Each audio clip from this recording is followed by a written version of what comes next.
All right, let's look. First, we've got the Ooly pen. Got this at a big box store. I believe it was either Barnes & Noble or Books A Million. And this pen has purple ink, just like the body. Great for just everyday carry. And I haven't used this pen in a few months. And the problem with that is I think this ink has dried inside. I don't know if it's a low quality ink or just I had a bad luck with it. But if I try to write with this one, I'll try to write here. I'm barely getting anything at all. Let's look at this one. This is a Speedball with a 1.5 nib. This is my widest nib, and this is probably the widest type of nib that you're going to want to use if you're writing letters. So this is the... Oh, I'm going a little bit too fast. You see that?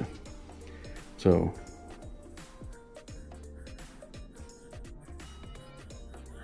Speedball.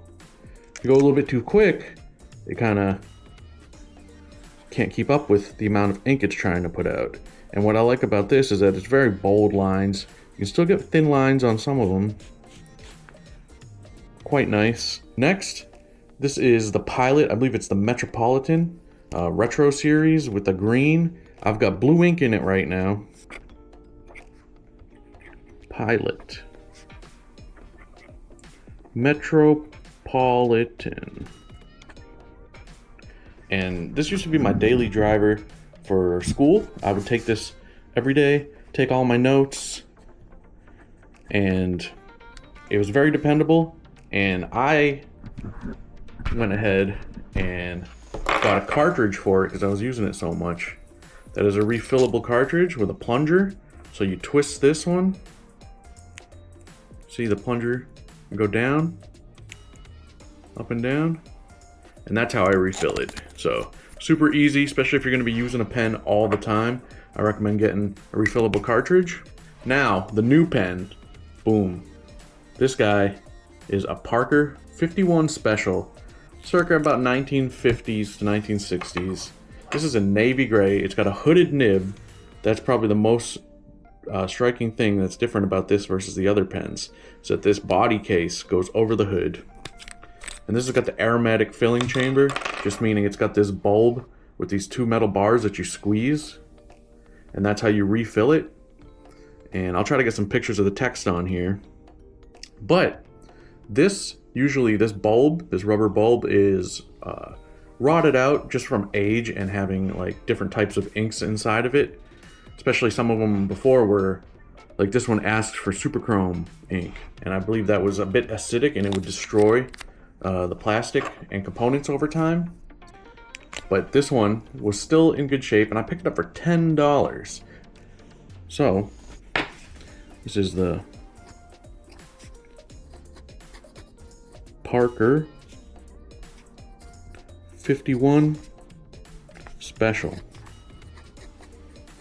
This is now my favorite pen and my everyday driver.